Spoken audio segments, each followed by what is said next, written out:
राहुल गांधी जी ने पिछले 4-5 सालों में अपने आप को एक ड्रास्टिक चेंज लाए हुए हैं, तो अब आपको कैसे लगते हैं? और पहले राहुल जी ड्रास्टिक चेंज नहीं लाए, लोगों का परसेप्शन ड्रास्टिकली चेंज हुआ है। व्यक्ति वही है, लोग आज उन्हें समझ पाए हैं। बेरोजगारी अथाह है, तो कांग्रेस आएगी तो कम हो जाएगी क्या? मैं एक चीज में बहुत मानता हूं और मेरे पिताजी ने भी मुझे यही सिखाया है, जो तुम्हारी मर्जी का हुआ अच्छा, और जो तुम्हारी मर्जी का नहीं हुआ वो बहुत अच्छा। तो मैं छोटा था, मैंने पूछा वो कैसे? बोले जो तुम्हारी मर्जी का नहीं हुआ वो ईश्वर की मर्जी का हुआ, इसलिए वो बहुत अच्छा। तभी मैं कहता हूं effort put in is not directly proportional to the result. वो कहते हैं बिन मांगे मोती मिले, मांगे मिले न भीख। तो मुझे बिन मांगे मोती ही मिले, मतलब अपने जीवन से पूरा संतुष्ट है। सोनिया जी से मेरा डायरेक्ट इंटरेक्शन काफ़ी था और वो मुझे पसंद करती थी। क्यों पसंद करती थी ये तो वही बता पाएंगे। अब मैं कल्याणपुर का मुझे टिकट मिल गया, मैंने नॉमिनेशन फाइल किया। मुझे अभी तक याद है, मुझसे किसी ने कहा नॉमिनेशन फाइल करने के बाद कि चलो विनायकपुर चलते हैं। तो मुझे यही नहीं मालूम था विनायकपुर कहाँ है, कल्याणपुर में। और तब कल्याणपुर बहुत बड़ी कॉन्स्टिट्यूंसी होती थी, शायद एशिया की सेकंड लार्जेस्ट कॉन्स्टिट्यूंसी थी। राजनीति में आपके कुछ कोई ऐसा पॉलिटिकल गुरु रहा या किसी ने? देखिए, प्रेरणा तो मुझे मिली थी 84 में। ओके। मैं इंदिरा जी की ग्रिट और डिटर्मिनेशन और fighting spirit, Mrs Indira Gandhi की, मैं बहुत प्रेरणा लेता हूँ। इंस्पायर थे आप? मैं उनसे बहुत प्रेरणा लेता हूँ। अच्छी लीडरशिप रही उनकी ऑब्वियसली। उन्होंने, आप याद करिए, पाकिस्तान को 2 टुकड़ों में कर दिया था।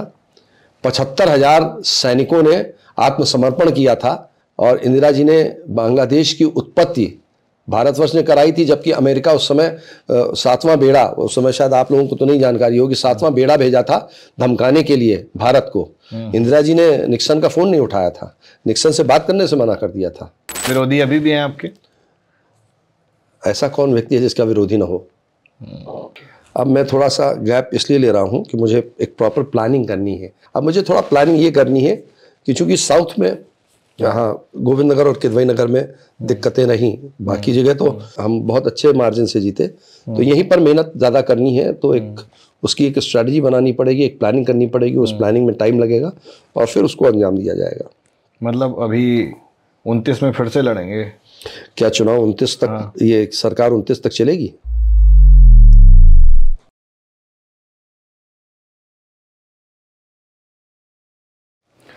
हेलो दोस्तों, मैं आप सभी का बहुत स्वागत करता हूं अपने इस चैनल स्पॉटलाइट विद निखिल पर। आज के हमारे मेहमान आलोक मिश्रा जी हैं, लोकसभा में रनर रहे हैं कानपुर से। तो सर, मोस्ट वेलकम है आपका हमारे चैनल पर। Thank you. और आपका भी पूरा समीकरण थोड़ा सा अलग है। अलग ऐसे है क्योंकि आप एजुकेशन से आते हैं, फिर अचानक से पॉलिटिक्स में कैसे? तो आपका पूरा इस पे जीवन परिचय जो है, शुरुआत कहाँ से हुई, कहाँ पले बढ़े, फिर पॉलिटिक्स में कैसे आ गए, बताइए। देखिए, मेरे पूरे ख़ानदान में कोई पॉलिटिक्स में नहीं है और मैं कॉन्वेंट का पढ़ा लिखा हूँ और मैं अकेली संतान हूँ। मेरे कोई भाई बहन भी नहीं है और कॉन्वेंट में पढ़ने के बाद कभी सोचा भी नहीं था कि जीवन में कभी पॉलिटिक्स कर रहा हूँगा। ये तो बाय डिफ़ॉल्ट कहें या प्रोविडेंस कहें या ईश्वर की मर्जी कहें। मैं क्राइस्ट चर्च कॉलेज में पढ़ता था, मैं गोल्ड मेडलिस्ट हूँ क्राइस्ट चर्च कॉलेज से। तो एक मेरे मित्र हैं, बोले मैं इलेक्शन में खड़ा हो रहा हूँ, मुझे वोट दीजिएगा। मैंने उनसे मजाक में कह दिया, मैं क्यों तुम्हें वोट दूँ, मैं खुद खड़ा हो रहा हूँ। तो वो भी मुस्कुरा कर चले गए। ये 1-2 दिन तब ज़रा ये खिलवाड़ चलता रहा। तीसरे दिन वो शायद कुछ फ्रस्ट्रेट हो गए, तो बोले लड़के देख लेना। ओके, आपने मतलब लड़के देख लो फिर देखते हैं। आपने जेर कर दिया इसका मतलब उनको? नहीं, तो अब वो उन्होंने कुछ उसके साथ एडजेक्टिव्स भी जो यहाँ नहीं इस्तेमाल किए जा सकते वो भी लगा दिए साथ में। स्टूडेंट लाइफ में चलता है। समझ गया। तो वो मुझे थोड़ा सा लगा, मैंने कुछ नहीं किया, जाकर नॉमिनेशन फॉर्म ले लिया। 1 रुपए का नॉमिनेशन फॉर्म था और 5 रुपए की नॉमिनेशन फीस थी, 6 रुपये। अब मैं लोगों से कहूँ, मैंने अच्छा नॉमिनेशन फॉर्म भर के जमा भी कर दिया। कोई ये नहीं यकीन करने को तैयार कि मैं लड़ रहा हूँ इलेक्शन कॉलेज का। खैर कुछ हुआ, यकीन हुआ। घर में मैंने बताया नहीं, क्योंकि घर में बता देते तो पिताजी काफ़ी नाराज़ होते। तो बगैर बताए तो कॉलेज के टाइमिंग्स थे 9 से 3, तो ठीक 9 बजे मैं कॉलेज पहुंचता था और 3 बजे के बाद मुझे घर आना होता था। और मैंने वो चुनाव 6 रुपए में लड़ा था। लोग पैम्फलेट्स, बैनर्स, होर्डिंग्स, ये सब, तो कोई सवाल ही नहीं था, क्योंकि जब किसी को बताना नहीं तो फिर वो चुनाव में लड़ गया और जीत गया। जीत भी गए। अब वहीं से ये जो वायरस है पॉलिटिक्स का आ गया, वो आ गया। फिर क्या हुआ, एक और उससे ज़्यादा मज़ेदार बात, तो मेरे कॉलेज के 2 लड़के आए होंगे, पिताजी नीचे बैठे हुए थे, बोले वो ज़रा अध्यक्ष जी को बुला दीजिए। बोले कौन अध्यक्ष जी, कैसे अध्यक्ष जी, क्या अध्यक्ष जी? पिताजी को अभी तक नहीं पता, कुछ नहीं मालूम उनको।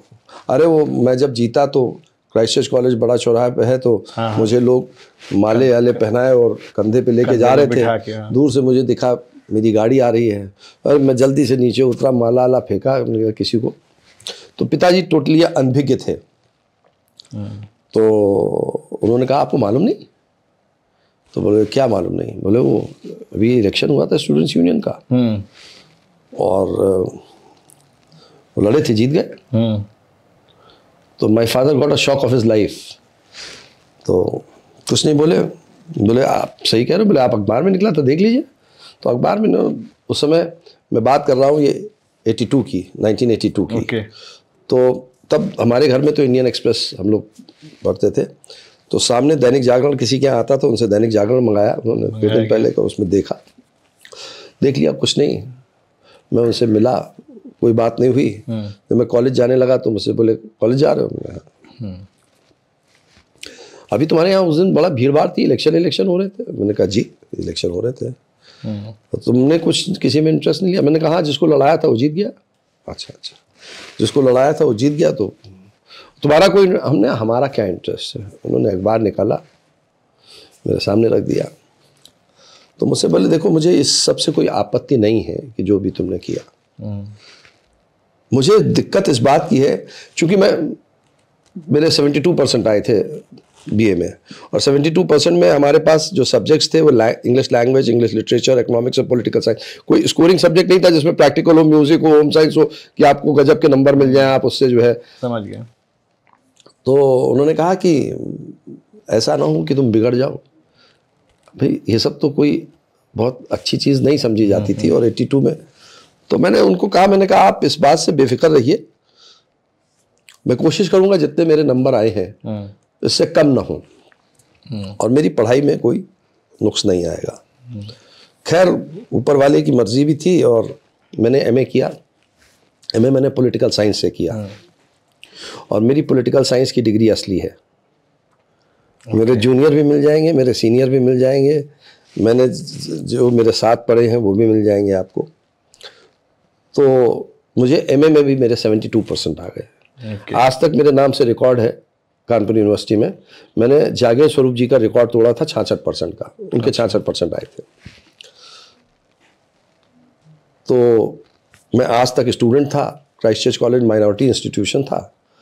तो जब मैंने टॉप किया, इतने नंबर आए, तो जो प्रिंसिपल थे उन्होंने कहा आप यहाँ पढ़ाने क्यों नहीं लग जाते? तो मैंने कहा क्या मैं पढ़ा भी सकता हूँ? बोले व्हाई नॉट। तो उन्होंने मुझे एक एडहॉक लेक्चरर बना दिया क्राइस्ट चर्च डिग्री कॉलेज में। 85 से 87 तक मैंने वहाँ पढ़ाया। कल तक मैं स्टूडेंट था, आज मैं लेक्चरर हो गया। और मेरी पहली तनख्वाह जीवन की 600 रुपये महीना थी। उस समय एक एडहॉक लेक्चरर को 600 रुपये मिलते थे, और रेगुलर को 2200 रुपये करीब मिलते थे। और बड़ा अजीब लगा, क्योंकि जैसे एमए में क्या होता था एमए पार्ट 1 और पार्ट 2 के कंबाइंड क्लासेस होते थे, 2 पेपर कॉमन होते थे, तो जिनके साथ मैं पढ़ रहा था अगले साल मैंने उन्हीं को पढ़ाया। ओके, जूनियर्स को पढ़ाने का मौका मिला। मौका मिला। तो अब वो, अच्छा मैं दोबारा भी इलेक्शन लड़ा। अब जब दोबारा मैं लड़ा तो घर में बता ही दिया मैंने कहा, तो तब भी मैंने, आप हमारे समय के, अभी भी मेरी उस दिन एक इलेक्शन के दौरान ही लोकसभा के इलेक्शन के दौरान ही मिसेस नीता जैन है, head of the department of English रही और अभी प्रिंसिपल होकर रिटायर हुई। तो उन्होंने वहाँ पर एक गोष्ठी चल रही थी, वहाँ पर उन्होंने कहा कि मैंने इनका चुनाव देखा है, ये 6 रुपये में चुनाव लड़े थे, एक को पैसा, कोई पैम्फलेट नहीं, कोई बैनर नहीं, दोबारा भी जीत गया। शायद वहाँ से कुछ शुरुआत हो गई पॉलिटिक्स की, और आज आपके सामने हूँ। पिताजी ने डांटा नहीं कभी? नहीं, मैं बहुत शरारती था, बहुत पिटा हूँ, ज़बरदस्त पिटा हूँ। क्या प्रोफेशन रहा पिताजी का? हमारा एक बिजनेस था, हमारे पिताजी ब्रेक ऑयल और वैक्स पॉलिश की उनकी फैक्ट्री थी और मैं अकेला था। तो जब मैं पोस्ट ग्रेजुएशन मैंने कर लिया तो मैंने कहा मैं आपकी हेल्प करता हूँ, आपकी मदद करता हूँ। और बहुत अच्छा काम था, हमारी मोनोपोली थी कानपुर में। तो मेरे पिताजी ने कहा देखो ऐसा है, तुम पढ़े लिखे हो, अच्छा कर रहे हो, कोई और अपना लक ट्राई करो, और हो सकता है ईश्वर को तुम्हें कुछ इससे ज़्यादा अच्छा देना मंजूर हो, और अगर नहीं होता तो फिर तो आ ही जाओगे इसमें। तो मुझे उनकी बात, जबकि he was getting old, he needed help, वो चाहते थे कि कोई उनके साथ हैंड होल्डिंग सपोर्ट है। हाँ, सपोर्ट, लेकिन उन्होंने उसको नहीं देखा, उन्होंने मुझको देखा। और शायद वो दूरदर्शी थे, और मैं स्ट्रगल करते करते एक डीपीएस हो गया। और आपको जानकर ताज्जुब होगा कि डीपीएस में फ्रेंचाइज सिस्टम मैंने शुरू किया था। First franchise in DPS was started by me and God was like. बताया भी आपने जिनका था? नहीं, ऐसा बताया, मैं समझा नहीं आप क्या पूछ रहे हैं। मतलब आपने ही बताया होगा ना, कि जैसे फॉर एग्जांपल मैं अगर दे रहा हूँ। नहीं, उस समय सलमान खुर्शीद साहब प्रेसिडेंट थे डीपीएस सोसाइटी के। ओके। वो हमारे बहुत अच्छे दोस्त थे और मेरे करीबी थे। तो मैंने उनसे कहा, मुझे मेरे यहाँ पर एक मेघदूत होटल है, उसके मालिक हुआ करते थे प्रेमू मेहरोत्रा जी, अब नहीं है बेचारे। तो वो मेरे साथ उनके यहाँ खाना वाना खाए आए थे जब वो मिनिस्टर थे। 91 to 96 के बीच की बात है। तो उन्होंने मुझसे कहा कि तुम्हारे इतने अच्छे संबंध हैं, why don't you start DPS. तो हमने कहा भैया डीपीएस क्या है? बोले दिल्ली पब्लिक स्कूल। तो जो आदमी डीपीएस जानता नहीं था, उसको ईश्वर ने इतना सौभाग्य दिया कि फ्रेंचाइज सिस्टम्स डीपीएस में शुरू करने का मुझे क्रेडिट मिला। तो I can only say God is great. तो ना मैंने पॉलिटिक्स में आने का कभी सोचा था, ना कभी स्कूल चलाने को सोचा था। कितने स्कूल बना डाले अभी तक? नहीं, बहुत ज़्यादा तो नहीं बनाए। एक समय में मेरे 22 स्कूल थे पूरे ऑल ओवर इंडिया। 22 स्कूल थे आपके? कानपुर, गोरखपुर, बरेली, ग्वालियर, गुना, भोपाल, जोधपुर, इंदौर, गुड़गांव, दिल्ली, इतनी जगहों पे थे। लेकिन प्रॉब्लम क्या है, मैं अकेला हूँ। तो वन मैन आर्मी उतनी ही चलती है जितनी चलनी चाहिए। और फिर shuttling between politics and school and education, तो it was very difficult, completely different. हाँ, नहीं, हम तो कभी कभी कहते हैं कि जितना रचनात्मक कार्य, कंस्ट्रक्टिव वर्क हम स्कूल में कर लेते हैं तो लगता है वो काउंटर बैलेंस हो जाता है। भाई पॉलिटिक्स में समय की न तो कोई सीमा है, न समय का कोई मादा है, न समय का कोई सदुपयोग है, दुरुपयोग है, क्या कहूँ मैं, बड़ा अजीब है। तो वो वही मैं कह रहा था कि ईश्वर ने, मैं एक और बात यहाँ कहना चाहूँगा, लेकिन मुझे नहीं कहनी चाहिए, फिर भी कह रहा हूँ क्योंकि जो पढ़ने लिखने वाले बच्चे हैं वो उससे थोड़ा, अगर वो इसे सुनेंगे तो वो कहेंगे ये तो उनके लिए ठीक नहीं है। कारण ये है, मैंने जिसमें 100% एफर्ट डाला उसका रिजल्ट आया 0। पॉलिटिक्स का? किसी भी चीज की बात कर रहा हूँ, पॉलिटिक्स की बात नहीं कर रहा हूं। ये मतलब मेरे जीवन का एक्सपीरियंस बता रहे हैं, और जिसमें मैंने 0 एफर्ट डाला उसका रिजल्ट आया 100%। तो आप ये नहीं कह सकते कि result is directly proportional to the effort put in. Right. जो आप इनपुट दे रहे हैं उस पे रिजल्ट का वो आकलन नहीं किया जा सकता। तो इसका मतलब क्या है? Result is completely unexpected. इसका मतलब ये नहीं है, इसका मतलब ये है कि एक सबसे बड़ा फैक्टर है, उसे आप डेस्टिनी कह सकते हैं, उसे आप भाग्य कह सकते हैं, उसे सुपरनैचुरल पावर कह सकते हैं, उसे ईश्वर की कृपा कह सकते हैं, किसी को भी कोई भी नाम दे सकते हैं। वो एक्स फैक्टर है। सही कह रहे हैं। वो एक्स फैक्टर जब तक, मेहनत तो बहुत लोग करते हैं, हाँ। या मुझसे काबिल क्या बहुत लोग नहीं हैं, बहुत लोग मुझसे कहीं ज्यादा काबिल हैं, लेकिन ईश्वर ने मुझे अगर नवाजा है तो ये तो ईश्वर की कृपा है और हमारे माता पिता का आशीर्वाद है। वरना मैंने कहा ना, जरूरी नहीं है कि आप बहुत मेहनत करो तो उसका रिजल्ट बहुत अच्छा। ये जो आप बता रहे हैं कुछ ऐसा आप समझिए कि कुछ चीज को काम थोड़ा सा करो और आउटपुट बहुत बेहतरीन आता है, और किसी भी बहुत लेकिन इसका मतलब ये आउटपुट नहीं आता। नहीं, इसका मतलब ये नहीं है कि आप मेहनत मत करिए। देखिए, मैं मेहनत हो सकता है ए जगह पर की हो और रिजल्ट मुझे जेड जगह पर मिला हो, लेकिन आउटपुट अलग जगह से आ रहा है। तभी मैं ये कह रहा हूँ, अब स्टूडेंट कहेगा मैं काहे पढ़ूं यार। मतलब मैंने जीवन के 2 इम्तिहान दिए, हाँ। और दोनों इम्तिहानों में मैं अनसक्सेसफुल रहा हूँ। कौन कौन से? मैं चूंकि अकेला था तो मेरे पिताजी का उनका मन था कि मैं डॉक्टर बन जाऊं। तो ठीक है, मेरे पिताजी का मन था और मैं भी उस समय चाहता था कि मैं बन जाऊं। तो पहला अटेम्प्ट दिया तो ज़्यादा अच्छे नंबर नहीं थे। दूसरा अटेम्प्ट मैंने जब किया तो मुझे टाइफॉइड हो गया था। उस समय मैं बात कर रहा हूँ ये 78-79 की। तो टाइफॉइड में उस समय सिर्फ चाय और दूध मिलता था, कुछ खाने को नहीं मिलता था, और मैं 1.5 महीने से टाइफॉइड में था। तो बिल्कुल वीक हो गया था, और ये हालत थी कि मैं अपने सेंटर तक नहीं जा सकता था। मुझे पिताजी पकड़ के सहारा दे के बैठाल कर आए थे। मेरे मार्क्स बहुत अच्छे थे उस समय, नेगेटिव मार्किंग भी होती थी। तो ज़ूलॉजी में मेरे 92% थे। मैंने 6 गलत किए होंगे तो 8 नंबर कटे। हर तीन गलत पर 1 एक्स्ट्रा मार्क कटता था। तो 92% ज़ूलॉजी में थे, 79% केमिस्ट्री में थे, 76% बॉटनी में थे। अगर ऐसे ही मार्क्स होते तो मैं टॉप 10 में होता पूरे यूपी में। फिजिक्स में 40% रह गया। I miss the bus by 1/3 of a mark. अगर 1/3 नंबर और होता तो मैं कहीं ना कहीं सेलेक्ट हो जाता। तो मैंने सोचा ईश्वर की मर्जी नहीं है। मैं एक चीज़ में बहुत मानता हूँ, और मेरे पिताजी ने भी मुझे यही सिखाया है, जो तुम्हारी मर्जी का हुआ अच्छा, और जो तुम्हारी मर्जी का नहीं हुआ वो बहुत अच्छा। तो मैं छोटा था, मैंने पूछा वो कैसे? बोले जो तुम्हारी मर्जी का नहीं हुआ वो ईश्वर की मर्जी का हुआ, इसलिए वो बहुत अच्छा।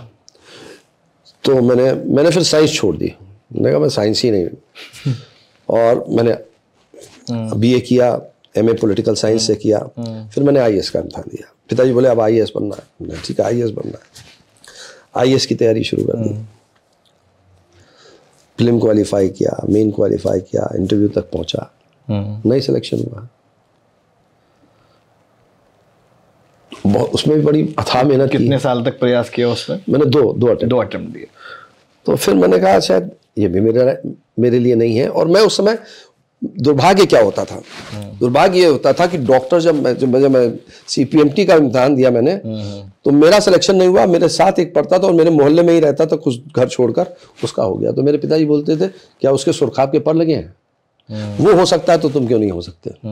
जब मैंने आईएएस का इम्तिहान दिया तो मेरा नहीं हुआ। एक घर के पास ही में आईएएस एलाइड में बहुत नीचे किसी का हो गया, लेकिन हो तो गया, टैग लग गया। तो फिर वही पिताजी, वो हो सकता है तुम क्यों नहीं हो सकते? He was a very strict this thing. ऐसा स्ट्रिक्ट इसलिए थे कि मेरी तरक्की, मैं अच्छा बनूं, इसलिए। तो सिविल सर्विसेज में भी नहीं हुआ। तभी मैं कहता हूँ मेहनत मैंने दोनों में अथाह की। तभी मैं कहता हूँ effort put in is not directly proportional to the result.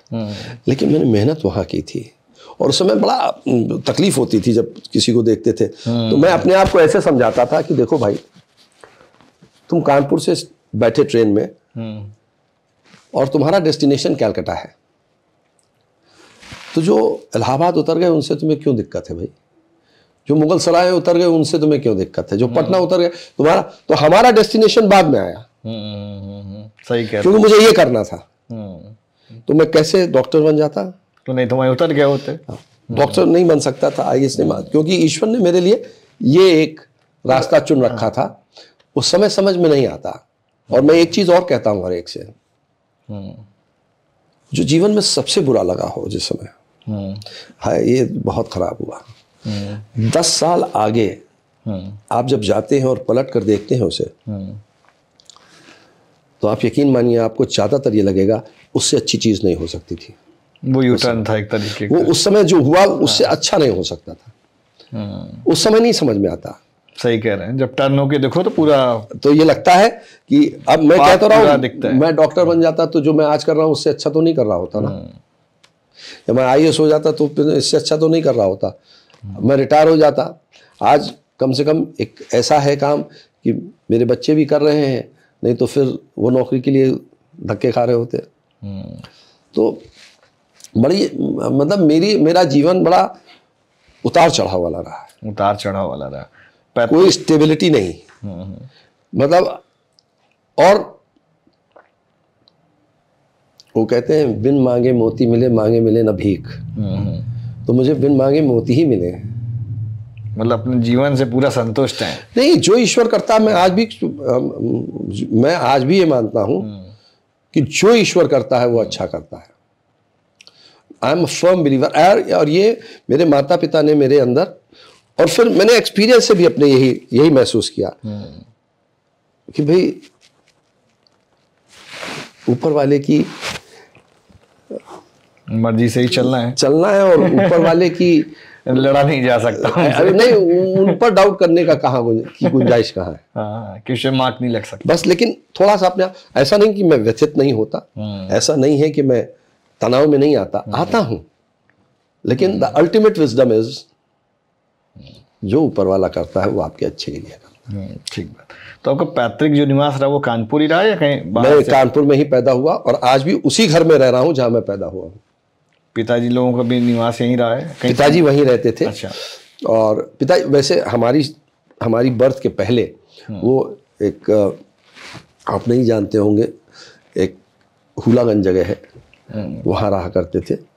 और मेरा जहाँ मैं आज रह रहा हूँ, मेरी बर्थ वहीं हुई है। ओके जी। तो उसके बाद पॉलिटिक्स में जब आए तो कांग्रेस के ही मेंबर क्यों बने? Again this was by default, कोई हमने प्लानिंग नहीं की थी। मेरी यूनियन का उद्घाटन उस समय आरिफ मोहम्मद खान साहब थे। वो कानपुर से मेंबर ऑफ पार्लियामेंट थे कांग्रेस के। उन्होंने किया था, दोनों बार उन्होंने ही किया उद्घाटन। और कांग्रेस में क्यों आ गया इसका मेरे पास कोई उस समय लॉजिक नहीं था। अब मैं सिद्धांत भगाड़ने के लिए तो कह सकता हूं कि वो उस समय उनकी पॉलिसीज और ये और वो मुझे पसंद थी, तो मैं स्पष्ट बोलता हूं। ठीक है। कोई मैंने इस तरह से नहीं, क्यों आ गया, मैंने कहा ना, पॉलिटिक्स में क्यों आ गया इसका जवाब नहीं मेरे पास, कांग्रेस से क्यों आ गया इसका जवाब नहीं मेरे पास, लेकिन हूं तो वहीं पर हूं। पहली दफा टिकट कब मिला चुनाव में लड़ने के लिए? मुझे 2002 में मिला। 2002 में मुझे असेंबली का चुनाव लड़ने का सौभाग्य प्राप्त हुआ। और वो भी एक बड़ा बड़ी विचित्र कहानी है। और आप कहेंगे हर चीज़ आपके साथ विचित्र ही होती है, तो मैं क्या करूं। तो मैं मांग रहा था कैंट से टिकट, मैं कैंट में ही रहता हूं।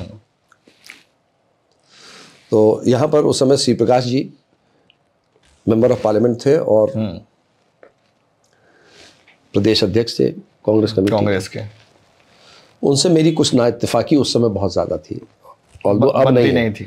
ऑल्दो अब उसको माइल्डली कहने दीजिए, ना इत्तेफाकी ज़्यादा थी। तो उस समय तो नहीं चाहते थे मैं चुनाव लड़ूं। मेरे सरपरस्त थे सलमान खुर्शीद साहब। और सोनिया जी से मेरा डायरेक्ट इंटरैक्शन काफ़ी था और वो मुझे पसंद करती थी। क्यों पसंद करती थी ये तो वही बता पाएंगी। मैं थोड़ा सा शरारती और थोड़ा सा रिबेल टाइप का हूँ, तो शायद यही वजह से वो पसंद करती होंगी। तो श्री प्रकाश जी की 5 विधानसभा में उन्होंने ये मैनेज कर लिया कि मैं उनकी 5 विधानसभा के बाहर हो जाऊं। ओके, समझ गया। टिकट तो नहीं रहा, टिकट तो उन्होंने मतलब कोई टिकट नहीं डिक्लेयर नहीं करती है। डिक्लेयर तो मिसेस सोनिया गांधी हमारी करती है, हाईकमान करता है। 5 विधानसभा मैंने कैंट में उन्होंने मिलने नहीं दिया। वो बात नहीं कहूंगा यहाँ पर जो उन्होंने कही ऊपर उस समय, वो कहना उचित नहीं है। कैंट मिलने नहीं दिया, सीसामऊ रिजर्व थी, गोविंद नगर में ऑलरेडी कैंडिडेट डिसाइडेड था, जनरलगंज थी उसमें डिसाइडेड था, आर नगर में लड़ना नहीं चाहता था, तो मुझे कल्याणपुर भेज दिया गया। अब मैं कल्याणपुर का मुझे टिकट मिल गया, मैंने नॉमिनेशन फाइल किया। मुझे अभी तक याद है, मुझसे किसी ने कहा नॉमिनेशन फाइल करने के बाद कि चलो विनायकपुर चलते हैं। तो मुझे यही नहीं मालूम था विनायकपुर कहाँ है, कल्याणपुर में। और तब कल्याणपुर बहुत बड़ी कॉन्स्टिट्यूंसी होती थी, शायद एशिया की 2nd लार्जेस्ट कॉन्स्टिट्यूंसी थी। उसमें बिठूर भी आता था, कटरी भी आता था, पूरा घाटमपुर तक नहीं, घाटमपुर नहीं, इधर बिठूर कल्याणपुर जो है पूरा एरिया, इधर पनकी और कटरी पूरा, कटरी के 27 गांव आते थे शायद। लड़ गया। ABCD कल्याणपुर का नहीं जानता था मैं, लड़ गया, धुआंधार लड़ गया। 44,000 वोट मिल गए। 4,000 वोट से उस समय प्रेमलता कटियार जी कैबिनेट मिनिस्टर थी उत्तर प्रदेश की, उनसे उनके अगेंस्ट में आप लड़े? हाँ, उनके अगेंस्ट। मैंने कहा ना कल्याणपुर का नहीं मालूम, भेज दिया गया मुझे लड़ने के लिए। तो मैं एक ईश्वर ने मुझे, मैं किसी चीज़ से जल्दी घबराता नहीं हूँ, ताल ठोकने की आदत पुरानी है। और स्टूडेंट पॉलिटिक्स का सबसे बड़ा मैं एक क्रेडिट देता हूँ स्टूडेंट पॉलिटिक्स को कि मेरी पर्सनालिटी में जो भी निखार या जो मेरी जो टेकिंग थिंग्स हेडलॉन्ग या बिल्कुल कन्फ्रंटेशन अगर है तो है, कोई दिक्कत नहीं है, आप एस्केपिज्म नहीं है, तो आप उस हमारी पर्सनालिटी को ग्रूम करने में स्टूडेंट पॉलिटिक्स का बहुत बड़ा योगदान, बड़ा रोल रहा। और कल्याणपुर का चुनाव लड़के हारना ठीक है, वो अपनी जगह है, लेकिन चुनाव उस समय भी बहुत अच्छा लड़ा गया था और धुआंधार लड़ा गया था। कितने वोट से हारे थे? 4,000 वोट लगभग। 4,000 से। तो उससे क्या सीखने को तो मिला होगा? पहला चुनाव रहा तो कुछ अनुभव निकल के आया होगा कि भाई दोबारा लड़ेंगे तो जीत जाएंगे। दोबारा तो और कम वोट मिले थे, दोबारा और कम मिले थे। वो इसलिए तो कि कभी कल्याण नहीं, हम उसकी वजह बता दें। कल्याणपुर में कभी इंडिपेंडेंस से आज तक दंगा नहीं हुआ, एन चुनाव में दंगा हो गया कल्याणपुर में। तो जब कल्याणपुर में दंगा हो गया तो जो एक कम्युनिटी इधर चली गई, एक कम्युनिटी दूसरी तरफ चली गई, तो सबसे ज़्यादा नुकसान कांग्रेस का हुआ। तो 44,000 से वोट घट के मेरे 25,000 हो गए। और चुनाव के दौरान हुआ था दंगा। ये दोबारा कब लड़े? 2007 में, बैक टू बैक।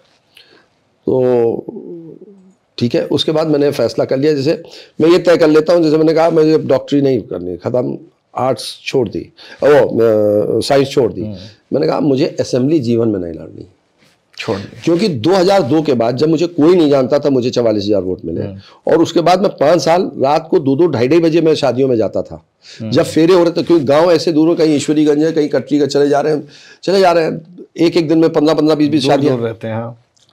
अब इतना सब करने के बाद वोट घट गए, तो मैंने तय किया मैं असेंबली कभी नहीं लड़ूंगा। उसके बाद 2007 के बाद मैंने असेंबली कभी नहीं मांगी। मुझे 2012 में कहा गया लड़ने के लिए, मैंने मना किया। 2017 में कहा गया लड़ने के लिए, मैंने मना किया। 2022 में कहा गया लड़ने के लिए, मैंने मना किया। कांग्रेस इतनी तगड़ी सेटिंग की हर बार टिकट ले आते हैं, आप बार बार इसको ऑफर किया जा रहा है, तो इसको हम सेटिंग ही बोलेंगे। नहीं, ऐसा नहीं। ऐसा पेंच कहाँ फंसा दिया कांग्रेस में कि डायरेक्ट चैनलिंग? आप उसको डिमीन कर रहे हैं सेटिंग कह के, ऐसा कोई सेटिंग एटिंग का नहीं है। आप कोई ऐसा आप कार्यकर्ता नहीं रहे? कार्यकर्ता नहीं रहे। हाँ, आपने बताया ना कि बाय डिफॉल्ट आ गए भाई, तो कार्यकर्ता तो आइडियोलॉजी वाले होते हैं। नहीं, कार्यकर्ता 82 में 82 से मैं पॉलिटिक्स कर रहा हूँ यार। 1982, 42 साल हो गए। कांग्रेस के मेंबर, इसका मतलब 82 में बन गए थे कांग्रेस में। देखिए, एक मेंबरशिप लेना, मैं कह दूं आप क्रॉस वेरीफाई तो नहीं कर रहे, मैं कह दूं हाँ बन गया था, नहीं।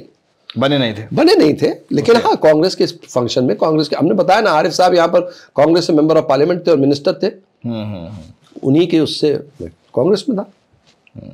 सलमान खुर्शीद साहब का जो जिक्र किया आपने, उनसे मुलाकात कब हुई आपकी? 1991 में। मतलब क्या रिश्ता, क्या आप उनसे नाता क्या है? रिश्ता, हाँ। रिश्ता बड़े भाई छोटे भाई का है। बड़े भाई मिले कहाँ, कैसे मिले? देखिए वही मैंने कहा, पॉलिटिक्स में मुझे लोग, मैं दिल्ली में सलमान साहब से पहली मुलाकात मेरी ताज होटल में हुई थी। सलमान साहब वहाँ पर रेगुलर आते थे और वहीं पर मुझे पता चला सलमान खुर्शीद साहब हैं। 1991 में वो चुनाव जीत कर आए थे और यंगेस्ट उस समय मिनिस्टर थे। हाँ, तो मैं उनसे टेबल पे बैठे थे, मैं मिला, कुछ वहीं से वाइब जैसे हो गई कि वो आज तक चल रही है। अच्छा, राजनीति में आपके कुछ कोई ऐसा पॉलिटिकल गुरु रहा या किसी ने आपको भाई अट्रैक्ट किया हो कि ये ऐसा कर रहे हैं तो हम भी इनके जैसा करें? नहीं, ये ऐसा कर रहे हैं नहीं, आप मेरी प्रेरणा स्वामी स्रोत कौन रहा? स्वामी विवेकानंद। ओके। अभी करंट पॉलिटिक्स में कोई नहीं रहा? करंट पॉलिटिक्स में प्रेरणा स्रोत नहीं हो सकते। देखिए, प्रेरणा तो मुझे मिली थी 84 में, ओके, है ना। उसके बाद तो फिर आप जिसको, मैं इंदिरा जी की ग्रिट और डिटर्मिनेशन और fighting spirit, Mrs Indira Gandhi की, मैं बहुत प्रेरणा लेता हूँ। इंस्पायर थे आप?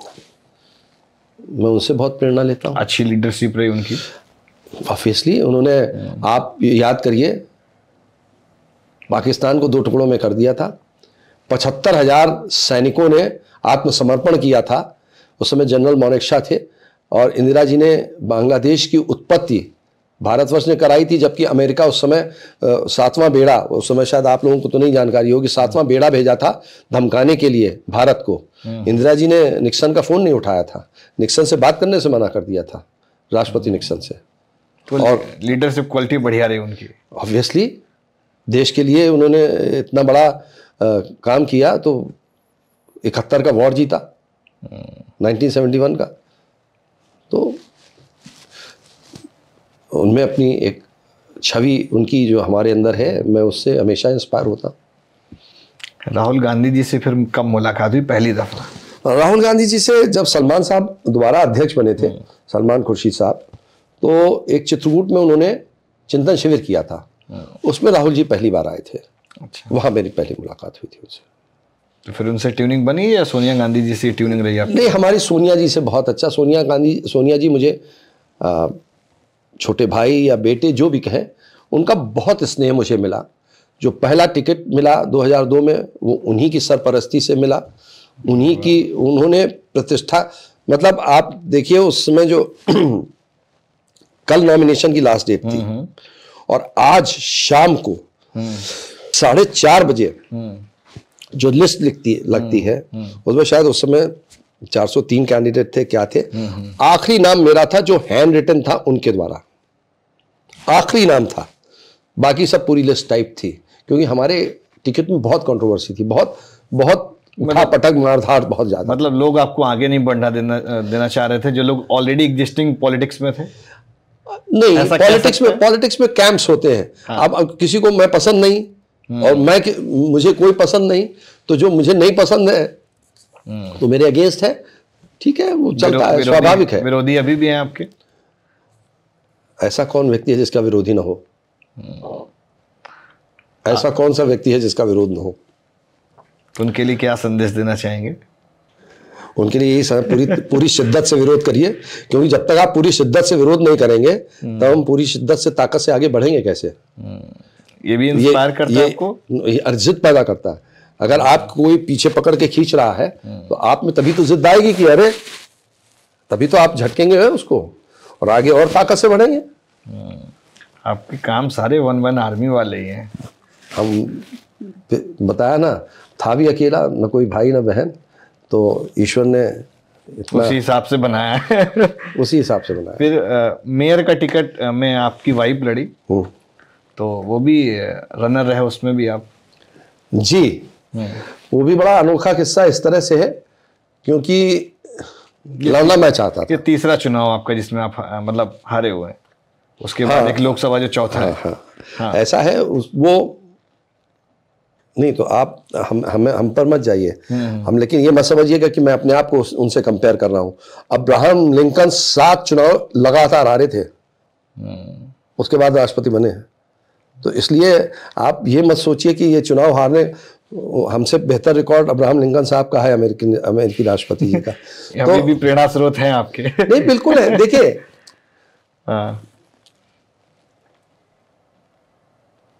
जवाहरलाल जी कहते थे, जवाहरलाल नेहरू जी, हमने पढ़ी है उनकी मेरी कहानी करके एक किताब थी। जिंदगी का सफर कुछ इस तरह तय किया कि गिरे उठे फिर गिरे फिर उठे, जितनी बार गिरे उतनी बार उठे और चले। तो आप अगर ये नहीं होता तो मैं डॉक्टर नहीं बनाता, तभी छोड़ देता, सिविल सर्विसेज में नहीं आया तभी छोड़ देता, एक इलेक्शन हारने पे तभी छोड़ देता। देखिए लड़ना, उसमें मैं ममता बनर्जी जी को भी बहुत लड़ाकू विमान मानता हूँ। लड़बो जीतबो, है ना। तो जब तक आप लड़ेंगे नहीं तब तक जीतेंगे कैसे। और डेस्टिनी है, डेस्टिनी के साथ साथ हमारे फादर हमको एक ही चीज कहते थे, असफलता मात्र इतना ही बताती है कि सफलता के लिए जितना प्रयास किया जाना चाहिए था उतना नहीं किया गया। और अगर आप ये सोचेंगे तो आगे और मेहनत करेंगे। अगर आप सोचेंगे यार मेरे भाग्य में नहीं था, मतलब उसके बाद परास्त नहीं होना है, बढ़ते रहना है। परास्त का मतलब अस्त, और अस्त नहीं होना चाहिए, परास्त के बाद उदय होना चाहिए। तो अस्त होने की, अब ईश्वर अस्त कर देगा तो बात दूसरी है, लेकिन अस्त होने का मिजाज नहीं है, अंदर इच्छा नहीं है। नहीं मिजाज ही नहीं है। इच्छा क्या होती है, मिजाज ही नहीं है अस्त होने का। तो मैं लड़ना चाह रहा था मेयर का चुनाव, तैयारी भी थी। अब वो ऐन मौके पे महिला कर दी गई, महिला सीट हो गई, रिजर्वेशन महिला का हो गया। मुझे तो किसी ने ऊपर बीजेपी में यही बताया था क्योंकि आपका काफी था तो जानबूझकर महिला की गई। तो मैंने वंदना से कहा चुनाव लड़ जाओ। उसका ना चुनाव लड़ने का मिजाज था, ना वो चुनाव लड़ना चाहती थी।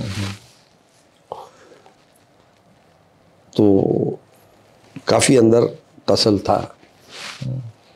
मैं चाह रहा था वो लड़ जाए, वो नहीं। मेरी बेटी उस समय इटली में थी, पढ़ाई कर रही थी। तो उसने बताया कि वंदना ने उसको फ़ोन किया होगा कि मैं लड़ना नहीं चाहती और ये। तो उर्वशी जो मेरी बेटी है उसने कहा होगा वंदना से कि देखो मम्मी लड़ना तो पड़ेगा, चाहे हंस के लड़ लो चाहे रो के लड़ लो, तो बेहतर है हंस के लड़ लो। तो उससे फिर वो लड़ने को तैयार हो गई और उन्होंने जितना अच्छा निभाया उसको। देखिए बीजेपी का बहुत कमिटेड वोटर है, कांग्रेस का कमिटेड वोटर नहीं है। कांग्रेस काफी नीचे हो गई, यूपी में डाउन चला गया। उसके बावजूद वंदना, जो मेयर का चुनाव 7 विधानसभाओं का होता है जिसमें कल्याणपुर और महाराजपुर भी है, जबकि एमपी का चुनाव 5 विधानसभाओं का होता है, गोविंदनगर, किदवई नगर, कैंट, सीसामऊ, आर नगर। इन 5 विधानसभाओं में वंदना मात्र 23,315 वोट से हारी थी। तो बहुत क्रेडिटेबल परफॉर्मेंस था। और फिर वही है नियति, ईश्वर को जो मंजूर है। तो हम तो इसमें भी मानते हैं कि जो ईश्वर ने किया होगा अच्छा किया होगा। उनके लड़ने से एक फ़ायदा मुझे ये हुआ कि मुझे ये टिकट मिलने में बड़ी आसानी हो गई, हमारा पास परफॉर्मेंस देखते हुए। भाई आदमी कहीं ना कहीं पास परफॉर्मेंस भी देखता है ना, तो उससे लोकसभा में वो समीकरण फिट बैठ गया एक तरीके से। हाँ, कुछ आप ऐसा कह सकते हैं। कांग्रेस और सपा का गठबंधन वाला जो यहाँ फॉर्मूला था वो कितना वर्किंग रहा आपकी लोकसभा जब हुई? पूरी तरह वर्किंग ना। 4,22,000 वोट मिला है।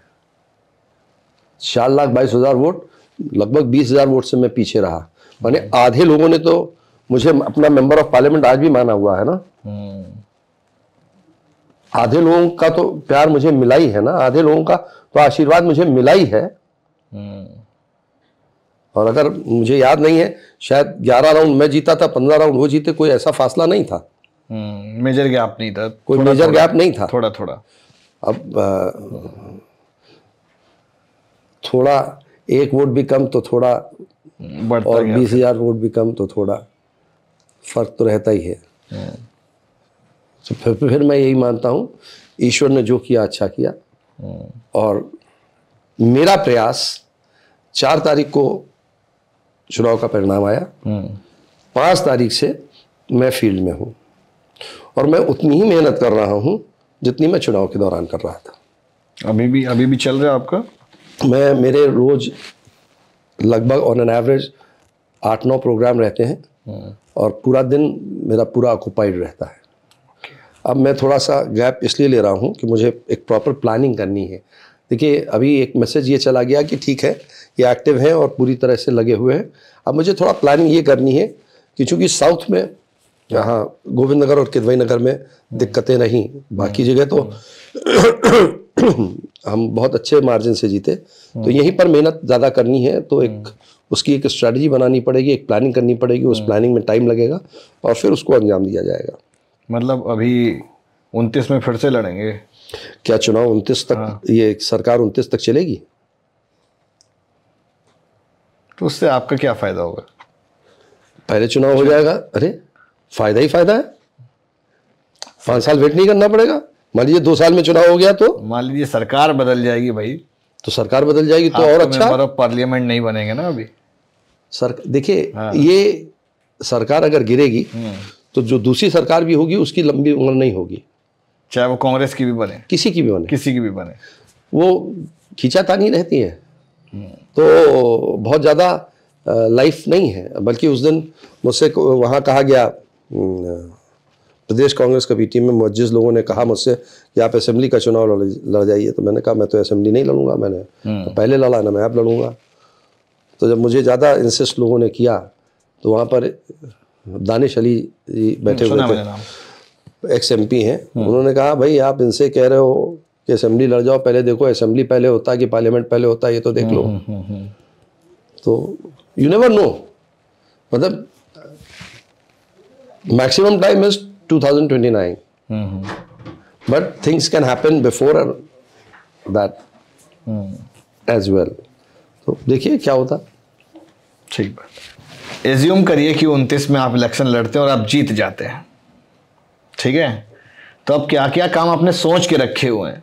बहुत पुराना भरे हुए बैठे हुए हैं कि भाई कुछ एक दफ़ा मौका मिलेगा तो हम खूब ढेर सारा काम करेंगे, तो क्या क्या काम करेंगे आप? पहले तो मैं आपसे एग्री नहीं करता कि मैं एज्यूम कर लूँ।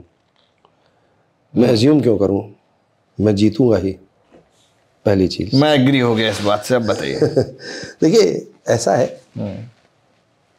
ये लंबी लंबी बातें अभी आपके सामने कह देंगे, ये जाम खत्म कर दें, ये सब कहना बेमानी है। मैं एक शॉर्ट मैं आपको प्रिंसिपल बता देता हूँ, सिद्धांत बता देता हूँ। मेरी सोच ये है कि जो प्यार मुझे यहाँ की जनता से मिल रहा है आज भी, हारने के बाद भी आप मेरे साथ चलिए, जिस मोहब्बत से लोग मुझसे मिलते हैं और ऐसा लगता है उनको कहीं टीस उनके अंदर रह गई है, मेरे अंदर तो टीस नहीं है, उनके अंदर कहीं टीस है, अरे यार जीत जाता, थोड़ी कसर रह गई। वो हमदर्दी जो मिल रही, जो सिंपैथी है, आप हमारे साथ चलेंगे तो देखेंगे। लोग आज भी कहते हैं, बहुत लोगों को तो उस समय यकीन नहीं था कि मैं इतना अच्छा लड़ जाऊंगा, क्योंकि मेयर के चुनाव में जो अभी 2022 में हुआ था उसमें कांग्रेस को काफ़ी कम वोट मिले थे, तो लोगों को लग रहा था, कोई कह रहा था 1.5 लाख से हारेंगे, कोई कह रहा था 2 लाख से हारेंगे, ये था। और वो ये नहीं जान रहे थे मैं जीतने के लिए लड़ रहा हूँ। तो आज बहुत से लोग ये भी कहते मिल जाते, भैया मालूम नहीं था आप इतना करीब लड़ रहे हो। तो वो जो एक फ्लोटिंग वोटर होता है, अब की जब चुनाव होगा तो बहुत से लोग ये जो पशुपेश में थे, असमंजस की स्थिति में थे, उनके सामने साफ है कि ये अच्छा चुनाव लड़ेंगे और ये चुनाव जीता जा सकता है। तो वो जो फ्लोटिंग वोटर होता है, वो चाहे 3% हो चाहे 4% हो, उसकी अपनी एक वो अपने आप आ जाता है। तो मेरा ये मानना है, आपका जो प्रश्न था कि मैं क्या करूंगा कानपुर के लिए, मेरा ये मानना है कानपुर की बेहतरी के लिए हर संभव प्रयास करूंगा। जो प्यार मुझे मिला है उसे मैं ब्याज के उन्हें वापस करना है। जो आशीर्वाद मुझे मिला है वो उनकी सेवा करके मैं ब्याज के विथ इंटरेस्ट उन्हें वापस करना है। और यकीन मानिए, अगर मैं टॉपर रहा हूं तो सोशल सर्विस में भी टॉप ही करूंगा। लोगों को मैं आज भी कहता हूं, लोग याद करेंगे कि ऐसा भी कोई व्यक्ति उनका सेवक हुआ था। तो अभी भी जनता के बीच में जा रहे हैं रेगुलर? मैंने आपसे कहा 4 तारीख को रिजल्ट आया था, 5 तारीख किस तरह की सहायता करते हैं, क्या सहायता कर रहे हैं? देखिए, ये सब सहायता करके उसे बताना और उसका बखान करना अच्छी बात नहीं। लोग आपके पास आते होंगे तो किस तरह की समस्या, जो मदद कर सकते हैं वो करते हैं। देखिए, मैं एक जनरल चीजें बता देता हूँ। मैं ये जानना चाह रहा हूँ कि आपके पास जो लोग आ रहे हैं वो किस तरह की समस्याएं लेके आते हैं, पहली चीज। जो उनकी समस्या, बहुत छोटी समस्या, मेरा आधार कार्ड नहीं बन रहा, मेरी ओल्ड एज पेंशन नहीं आ रही, ये छोटी छोटी समस्याओं से लेकर बड़ी बड़ी समस्याएं हैं। ऐसे भी अजीब आदमी आते हैं, कहते हैं साहब वो मेरा घर नहीं खाली हो रहा है। मैंने थानेदार को फ़ोन किया, मैंने कहा भाई ये क्यों परेशान कर रहे हैं इन्हें? तो उन्होंने कहा जरा मेरी भी सुन लीजिए। तो मैंने कहा सर बताइए। तो बोले देखिए, ये पूरे मकान में रह रहे हैं, एक कमरे में इनका भाई रह रहा है, ये उसे भी निकाल देना चाहते हैं, एक कमरा अपने भाई के लिए नहीं छोड़ना चाहते हैं। तो ऐसी ऐसी अजीबो करीब, और आदमी जो आप one side of the story सुनते हो, दूसरी साइड ऑफ द स्टोरी आपको मालूम नहीं होती। जब आप दूसरी साइड ऑफ द स्टोरी सुनते हो तो लगता है पहला आदमी तो बहुत गलत था। और डिपिक्ट वो ऐसे करते हैं कि देखिए मेरे साथ कितना अत्याचार हो रहा है, मेरा घर खाली नहीं हो रहा। तो बहुत सी समस्याएं आती हैं। और देखिए, हर व्यक्ति कहीं ना कहीं परेशान है। वो नहीं है हर शख्स इस शहर में परेशान सा क्यों है, और सीने में जलन और आंखों में तूफान सा क्यों है। तो आप कानपुर में निकल जाइए, सुबह 10 बजे 10:30 बजे निकलिए, मेरी बात नोट करिएगा। और देखिए, जो आदमी स्कूटर और मोटरसाइकिलों से जा रहा होता है उसके चेहरे को पढ़िए। हर आदमी तनाव में, कोई मुस्कुराहट, कोई शांति वाला चेहरा आपको नहीं दिखेगा। तनाव में ही दिखेगा। हर आदमी चला जा रहा है स्कूटर से, मतलब एक बहुत बड़ी पोटली और बहुत बड़ी गठरी समस्याओं की वो सर पर लिए जा रहा है। एक आपको मैं बताता हूं, एक किस्सा आपको बताइए। आपको ज्यादा इंटरेस्टिंग लगे, वो थोड़ा सा हटकर है। एक मेरे फादर की एक दुकान थी नएगंज में, सराफे में। जो फादर के यहाँ काम करते थे उसने उस दुकान पर कब्जा कर लिया था। ये बात रही होगी 60 के आसपास की। तो फादर ने मुकदमा लड़ा, लोअर कोर्ट जीते, एडीजे जीते, हाई कोर्ट जीते, सुप्रीम कोर्ट जीते। जब सुप्रीम कोर्ट में फैसला हुआ तो उसमें ये फैसला था कि आप पोजीशन दे दें शॉप का और 3 महीने के अंदर और अंडरटेकिंग दे दें। तो उसने क्या किया, एक फर्जी एग्रीमेंट बना दिया और मेरे पिताजी के 40 दस्तखत बना दिए। मेरे पिताजी ने जब उस एग्रीमेंट में जो कोर्ट में फाइल थे देखे तो खुद स्तब्ध हो गए कि ये मेरे दस्तखत हैं कि नहीं, उन्हें ये सोचना पड़ा। फिर उसका मुकदमा हुआ, फिर हम नीचे की कोर्ट से हाई कोर्ट, सुप्रीम कोर्ट तक जीते और सुप्रीम कोर्ट ने आदेश दिया कि पोजीशन दे दिया जाए। जब हम पोजीशन लेने गए तो वहाँ बहुत बड़ा उत्पाद व्यापार मंडल का कट गया। बहुत मारपीट हुई। रंगनाथ शुक्ला एक एसओ थे, उन्होंने लाठी आठी भांजी और कब्जा नहीं हो पाया। तो मैंने उसका मैंने कहा इसमें तो कंटेम्प्ट हो गया। हमारे मुखालिफ उस समय कौन थे आपको बता दें, आपको जान के ताज्जुब होगा। श्याम बिहारी मिश्रा, ओके, अध्यक्ष उत्तर प्रदेश उद्योग व्यापार मंडल, सुरेंद्र मोहन अग्रवाल जी, नीरज चतुर्वेदी, ये सब व्यापार मंडल के पदाधिकारी। तो आरिफ साहब हमारे सरपरस्त थे। तो मैंने जब उनसे बात बताई, मैंने कहा इसमें तो कंटेम्प्ट हो गया, क्योंकि भाई सुप्रीम कोर्ट का ऑर्डर एग्जीक्यूट नहीं हो पाया, मैंने कंटेम्प्ट। तो उन्होंने मुझे कहा कि ऐसा है, एक अशोक सेन साहब थे, एक्स लॉ मिनिस्टर, उनके पास उन्होंने मुझे भेजा। और मैं जब उनसे मिलने गया तो उन्होंने कहा फाइल छोड़ जाओ, मैं कंटेम्प्ट। मैं जब दूसरे दिन गया तो उन्होंने कहा इसमें कंटेम्प्ट नहीं हो सकता। तो मैंने फिर उनको बताया, तो वो भी थोड़ा चौंके कि कैसे कंटेम्प्ट नहीं हो सकता। तो उन्होंने फिर किसी से बात की और मुझे बताया, मुझे बोले मैं तुम्हें एक यंग आदमी के पास भेज रहा हूँ, ये मत सोचना यंग देख के कि उसे ज़्यादा मालूम नहीं है। हाई कोर्ट में उनका चेम्बर है, आप चले जाओ। और मिला। जानते उन्होंने किसके पास भेजा था? मुझे अरुण जेटली जी के पास भेजा था। आरिफ साहब, अरुण जेटली, सतपाल मलिक,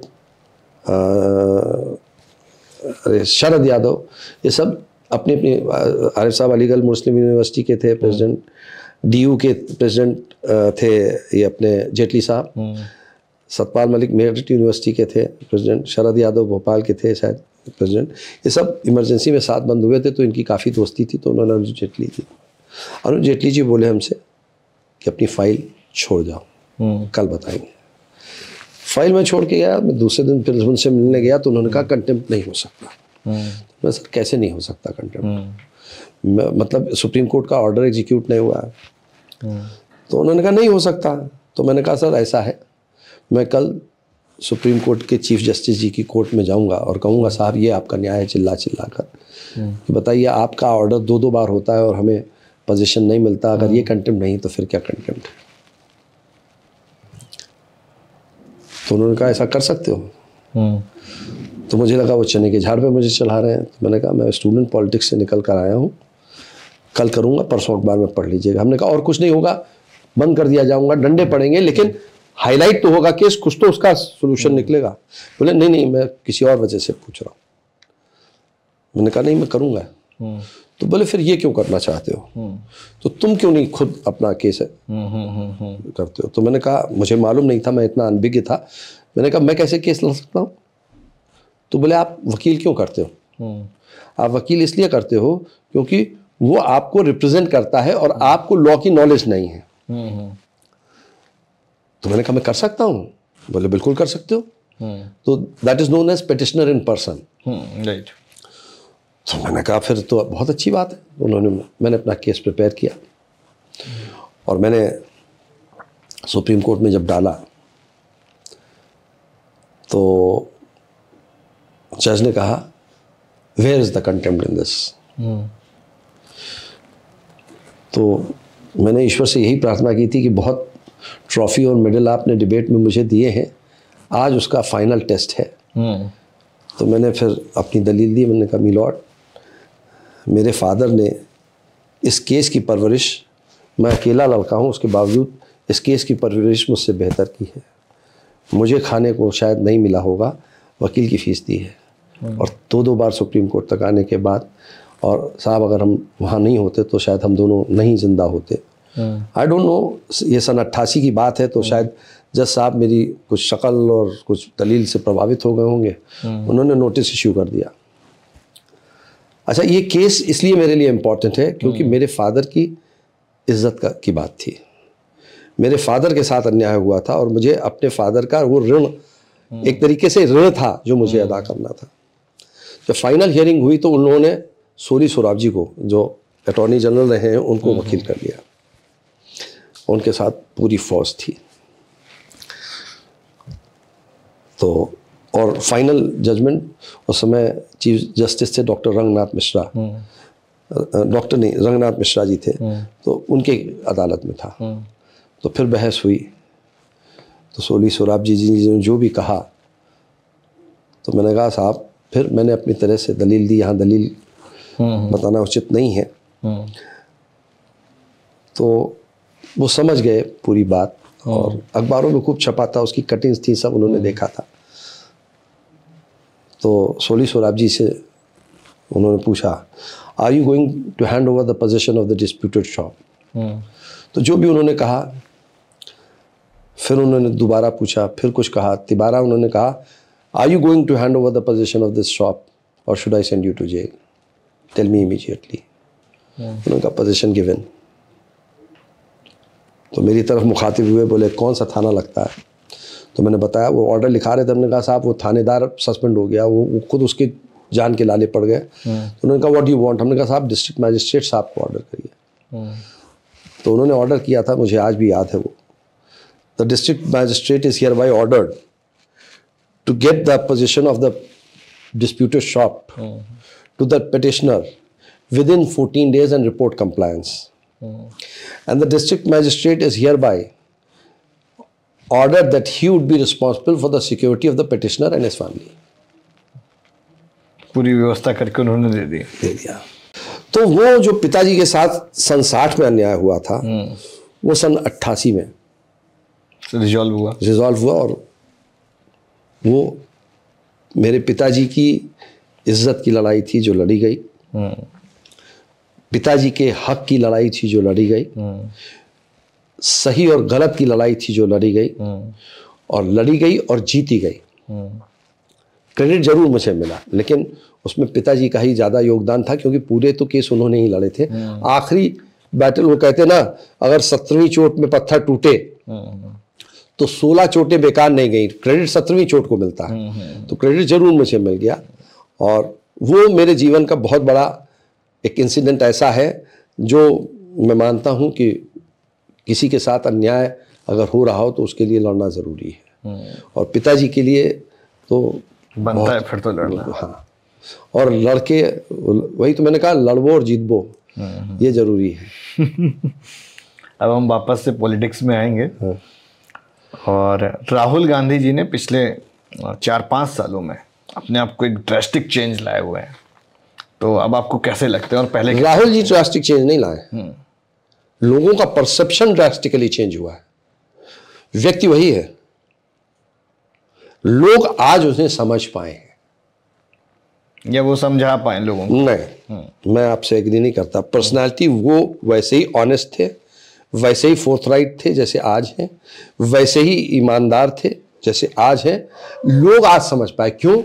4000 किलोमीटर जब वो पैदल चले, और टी शर्ट, और थोड़ा सा इंटरप्ट करेंगे, पहले वो इतना काम नहीं कर रहे थे, अब वो काम कर रहे हैं, जनता के बीच में है। ये एक बदलाव है भैया। भैया क्या काम नहीं कर रहे थे और क्या काम कर रहे हैं? आपको कैसे मालूम जनता के बीच में नहीं थे? दिख रहा है ना, पहले भी सोशल मीडिया पे दिख रहा था। देखिए सोशल मीडिया इधर, जब से 2014 के बाद से सोशल मीडिया का उत्पत्ति हुई, हाँ, तेज हुआ है थोड़ा सा। तो उसके पहले भी वो काम कर रहे थे, वो तो पॉलिटिक्स में आ गए थे 2010 के आसपास। अब पहले हमारा भी काम नहीं दिख रहा था, आप उसको, लोगों ने सोशल मीडिया की वर्थ थोड़े कुछ जल्दी समझ गए, कुछ देर में समझी। तो आप मतलब सोशल मीडिया को आप उसको क्रेडिट और डिस्क्रेडिट दे सकते हैं, लेकिन वो काम बदस्तूर वैसे ही कर रहे थे, और उस काम को लोगों ने समझा आज। तो इसलिए व्यक्ति वही है, लोगों का परसेप्शन बदल गया है, पूरा ईमानदार, लोगों की निगाह बदल गई, पूरे ईमानदार एकदम अंदर से। आप तो जानते होंगे, मैं वाउच कर सकता हूं उनकी ईमानदारी के लिए। उनके जैसा आदमी है पॉलिटिक्स में कि नहीं मिलेगा? नहीं, तो देखिए उनमें एक जिद है। किस चीज की जिद है? अब वो किस चीज की नहीं कह सकते आप, जिद है। बगैर जिद के आदमी सक्सेसफुल हो नहीं सकता। आप देख नहीं रहे कैसे जिद है, लड़ रहे बगैर डरे, बगैर हिले, बगैर डगर छोड़े। तो इसके लिए डरने से जो है याद आया, आप भी यहाँ पे इकलौते एक तरह से नेता कांग्रेस में आते हैं, तो आपको डर नहीं लगता? काहे के इकलौते? इतने लोग हैं, मैं कहाँ से अकेला हूँ? मैं अकेला होता तो 4,22,000 वोट मिल जाए। कभी कोई डराता धमकाता नहीं? क्यों डराया? कभी नहीं हुआ? नहीं, हमारे साथ तो ऐसा कभी नहीं हुआ, और ईश्वर न करे कभी हो। क्योंकि मेरा ये मानना है क्यों डराएंगे, क्यों धमकाएंगे? मैं कौन सा ऐसा गुनाह कर रहा हूं जो मुझे डराने और धमकाने की किसी को जरूरत है? देखिए, एक मैं मानता हूं राजनीति भी एक खेल है और उसे खेल भावना से खेला जाना चाहिए। आप याद करिए, अगर आपने कभी, मैं तो स्कूल हॉकी टीम में भी था, क्रिकेट में भी था, फुटबॉल टीम में भी था, तो जीतने वाला हारने वाले से कहता था हार्ड लक, और हारने वाला जीतने वाले से कहता था कॉन्ग्रेचुलेशंस। वो खेल की भावना थी, या वेल डन, है ना? तो चुनाव, ये जो चुनाव लड़ना जो कहा जाता है, यही गलत है, ये नेगेटिव है। चुनाव खेलना क्यों नहीं कहा जाता? जिस दिन खेल भावना से चुनाव खेला जाएगा, उस दिन न कोई वैमनस्यता आएगी, न एक दूसरे के प्रति कटुता आएगी, न एक दूसरे के प्रति कोई नाराजगी आएगी। अरे ये खेल की भावना है, ये उत्सव है भारतीय प्रजातंत्र का। इस उत्सव को आराम से मनाइए। और भाई दिवाली मनाते हैं ना, तो इस उत्सव को भी मनाइए। अगर हम आलोक मिश्रा जी के नज़रिए से देखें तो राहुल गांधी किस तरह के दिखते हैं, क्या विचार है उनमें, राहुल गांधी जी में? Rahul Gandhi is honest, honesty not only financially, honesty politically, honesty socially, honesty economically, honesty in the sense कि देश के प्रति समर्पण में भी ऑनेस्टी है, लोगों के लिए काम करने के लिए भी दिल में ऑनेस्टी है। तो he is honest to the core. जैसे इस बार उन्होंने भारत जोड़ो यात्रा करी, बहुत लंबी थी एकदम, उसको भी बहुत कम मीडिया में दिखाया गया। आप उसमें शामिल हुए थे? जी, मैं गया था, मैं लोनी पे गया था और थोड़े समय के लिए रहा था। अच्छा जी, तो क्या आपका अनुभव रहा? बहुत अच्छा था उसका मतलब, मैं तो जिस स्पीड से वो चल रहे थे, मैं तो ऐसा लग रहा था जैसे रोबोट की तरह 60 बहुत तेज चाल थी भाई उनकी। हम तो कैसा भी नहीं कर पाए हम लोग। तो वो बहुत एक कहीं ना कहीं उसका एक प्रभाव पड़ा इस बार के लोकसभा में? बिल्कुल पड़ा। मैंने कहा ना, लोगों का परसेप्शन, इमेज राहुल जी की बदली, इमेज वो वही है, व्यक्ति वो वही थे, लोगों का नजरिया बदला, लोगों का परसेप्शन बदला। अब वो कभी कभी ऐसा हो जाता है, कैब बुक कर लेते हैं, कभी जूते वाले के शॉप पे पहुंच जाते हैं। ठीक है, बहुत अच्छी बात है। किसी मतलब आम इंसान के यहाँ घर में चले, कॉमन मैन के यहाँ जाकर उसकी समस्या से मुखातिब होते हैं और उस समस्या को समझने का उनका यही तरीका है। अगर नाऊ की दुकान में जाकर बाल कटा रहे हैं बार्बर शॉप में, तो उससे रूबरू हो रहे हैं, उसकी समस्या समझ तो रहे हैं। अगर बढ़ई के साथ बैठ के वो चला रहे हैं रंदा, तो समझ तो रहे क्या है बढ़ई की दिक्कत। अब बीजेपी डरने लगी राहुल गांधी जी से? मुझे नहीं लगता किसी को उनसे डरना चाहिए। तो वो व्यक्ति नहीं है जो किसी को डराए। अब तो खूब पार्लियामेंट में एकदम तीखे वाले रिस्पॉन्स करते हैं, जवाबों में भी बड़ा फर्क है। नहीं, जवाबों में फर्क, अब वो एलओपी है, लीडर ऑफ ऑपोजिशन है, तो वो स्थितियां दूसरी हैं। अब उस हिसाब से उन्हें उस मिजाज से काम करना है। अभी जब सीसामऊ वाला उपचुनाव रहा तो आप उसमें गए हुए थे समाजवादी पार्टी की तरफ? जी, समाजवादी पार्टी की तरफ से नहीं, कांग्रेस पार्टी की तरफ से। प्रत्याशी तो समाजवादी पार्टी का मुझे वो ऋण अदा करना था जो समाजवादी पार्टी ने हमारे साथ हमको जो चुनाव लड़ा के किया था। तो वो ऋण था, उस ऋण को मुझे अदा करना था और हम लोगों ने पूरी शिद्दत से, पूरी ताकत से हर कांग्रेसी ने चुनाव लड़ाया।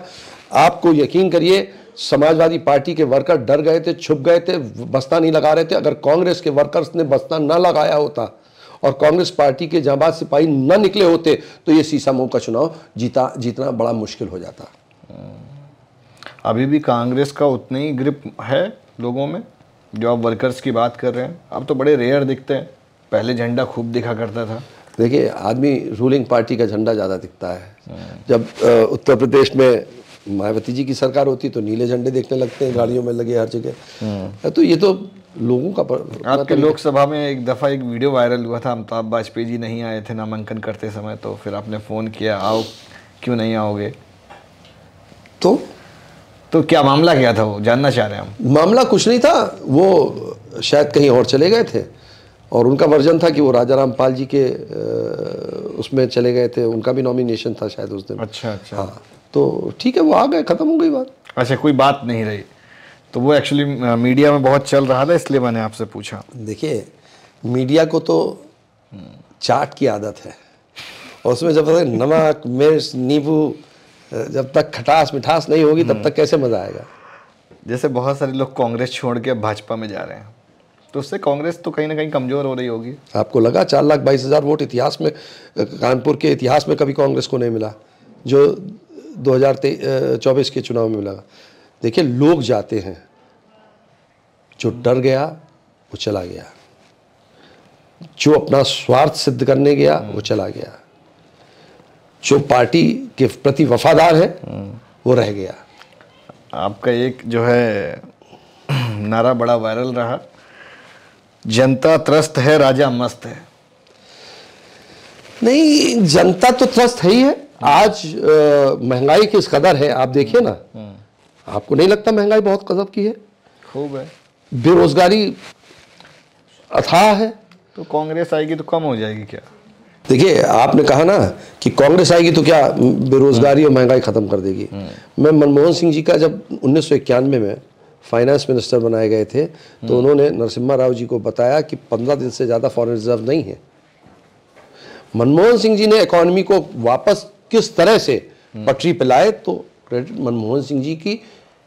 इकोनॉमिस्ट थे वो तो, एक तो, और उनका विजन और उनकी विल पावर और उनकी पटरी पे लाने की जो सोच थी, उस वजह से पटरी पे आई। उसके बाद जब प्राइम मिनिस्टर थे तो कितनी योजनाएं लाए, मनरेगा, अब क्या क्या क्या नहीं किया। और सबसे बड़ी बात ये, जब पूरे विश्व में मंदी थी तो इंडिया में मंदी नहीं आई, क्योंकि मनमोहन सिंह जी की जो पॉलिसी थी उस वजह से नहीं आई। और मैं अमेरिकी राष्ट्रपति ओबामा जी की बात यहाँ पर कहना चाहूँगा कि उन्होंने कहा, जब मनमोहन सिंह जी बोलते हैं तो पूरी दुनिया सुनती है। वो ज़्यादातर शांत रहते थे और जो लेकिन बड़े देखिए, फैक्ट वाइज बात देखिए वो वर्कर थे। एक कहावत है ना, थोथा चना बाजे घना।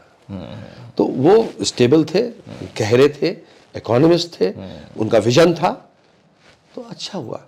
तो देखिए, खत्म करना कोई ऐसा नहीं है कि मैजिक वर्ड है, गिली गिली गिली छू सब खत्म, लेकिन ये जरूर हो सकता है कि कम किया जाए, लोगों को राहत मिले।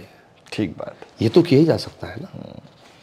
आजकल ईडी सीबीआई का डर सबको सता रहा है, आपको नहीं सताया कभी? काहे का? कोई गलत करेंगे तभी तो, भगवान ना करे कोई। भाजपा वाली वॉशिंग मशीन में जाना तो नहीं पड़ेगा भविष्य में? ऐसा है ये जो वॉशिंग मशीन है, इसके लिए मैं क्या कहूं। अजीत पवार जी बहुत बुरे थे, 7 दिन बाद पाक साफ हो गए। वो तो जैसे ही पट्टा डालो भाजपा वाला तो ठीक हो जाता है, आप भी करवा लो। देखिए, आपके पास ऑफर आया भाजपा से? अभी तक कि नहीं आया? देखिए, ये सब चीज़ें यहाँ डिस्क्लोज करने वाली नहीं होती। आया कि नहीं आया, हम ये चीज़ें डिस्क्लोज करने वाली नहीं होती। इसका मतलब आया है। मैं इस विषय में कोई कमेंट नहीं करना चाहता। देखिए, ऐसा है, मैं 82 से कांग्रेस में हूँ, बने रहने दीजिए। मतलब मूव करने का इरादा नहीं है?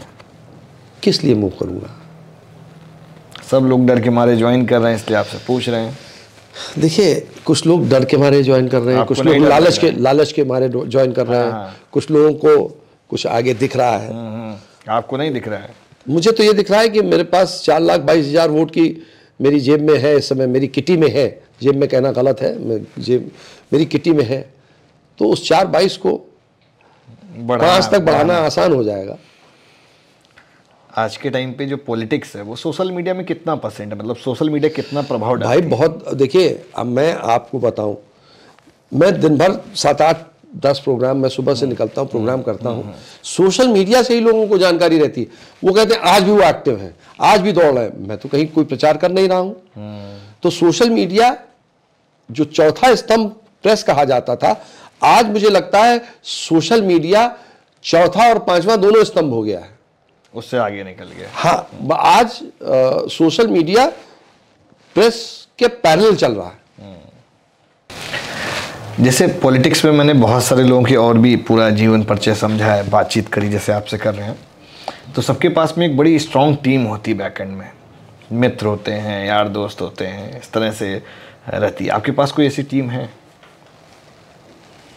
कानपुर के 4,22,000 वोट हैं यार। घुमाओ नहीं आप। नहीं, मित्र क्यों मित्र नहीं होंगे? मैं यहीं पैदा हुआ हूँ, यहीं बड़ा हुआ हूँ। 22 वाली टीम तो नहीं हो सकती। नहीं, मेरा सुनिए, प्रश्न सुनिए, ये है सुनिए, कि सुनिए, टीम सुनिए। आपके पास इंटरनल है कि नहीं है? देखिए, हर एक के पास टीम होती है, कैसे नहीं होती टीम?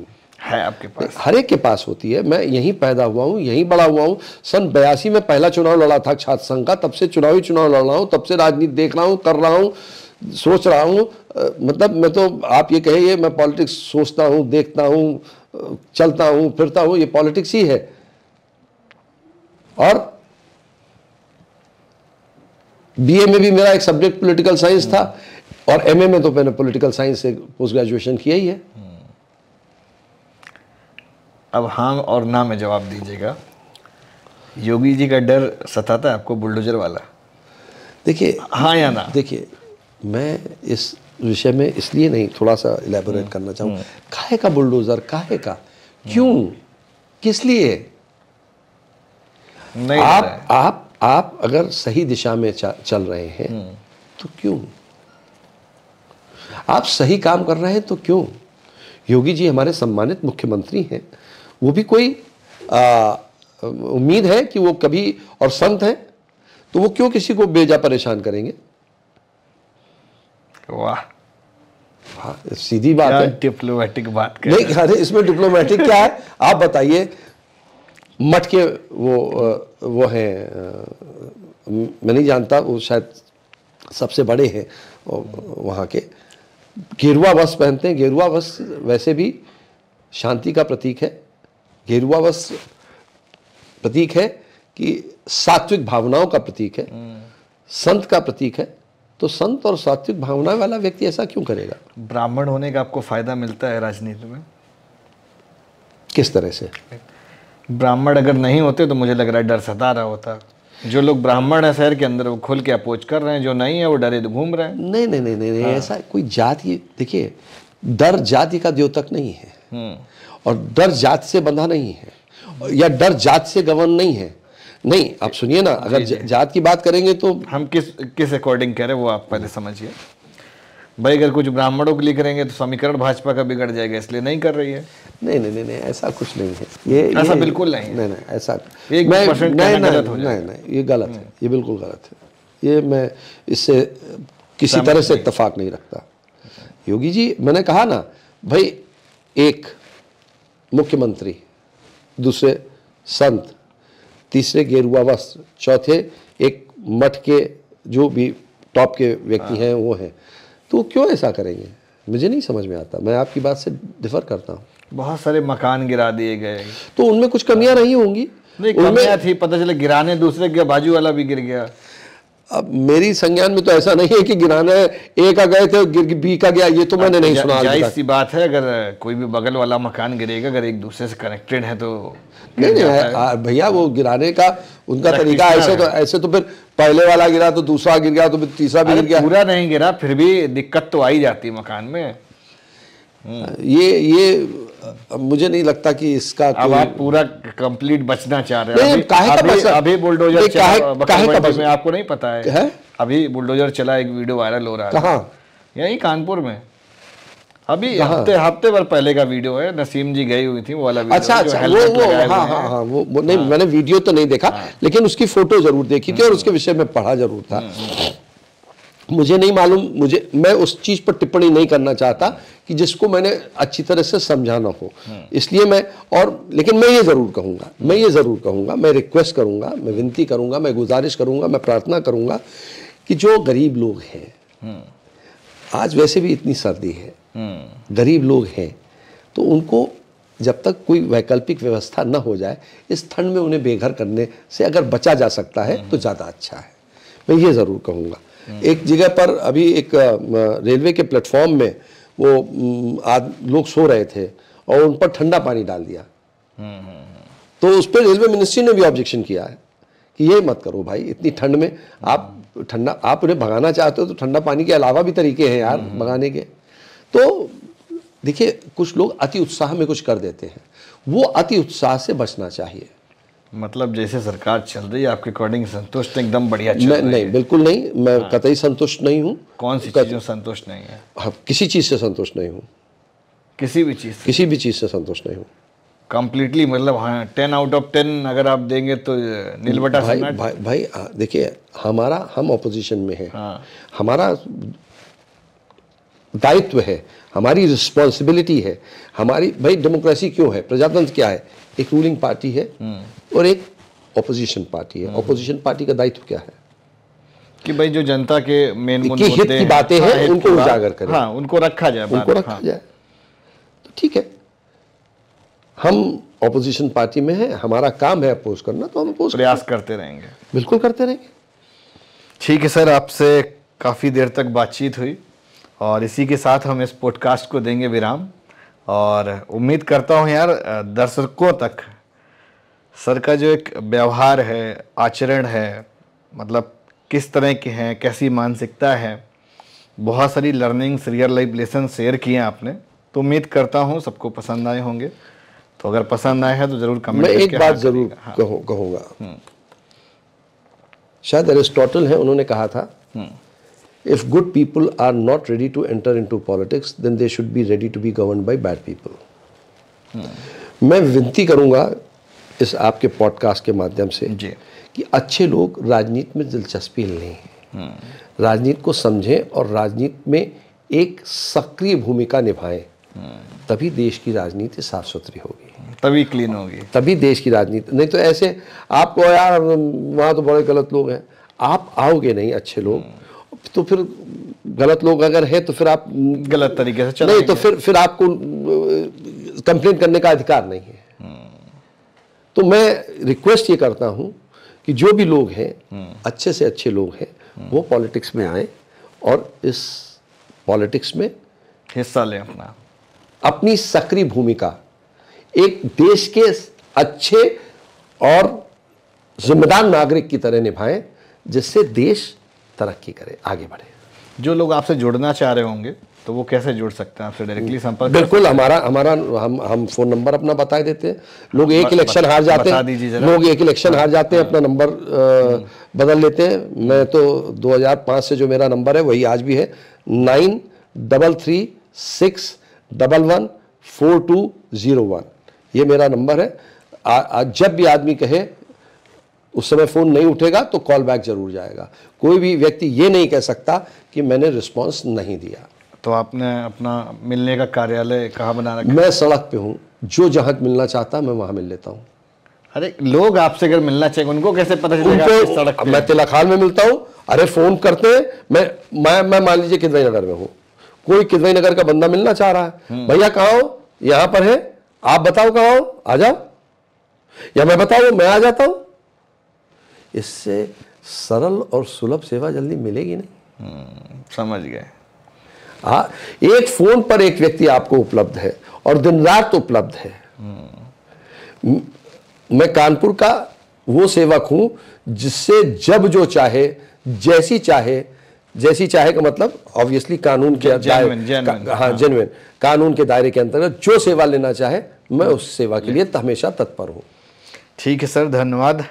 बहुत बढ़िया लगा आपसे बात करके और उम्मीद करता हूँ भाई दर्शकों को भी मज़ा आया होगा। बहुत सारी बातें सर ने अपने जो फादर से सीखी हैं वो भी शेयर करी हुई हैं, अपना अनुभव भी शेयर किया हुआ है। और इसी के साथ लेंगे विराम। धन्यवाद, थैंक यू सो मच।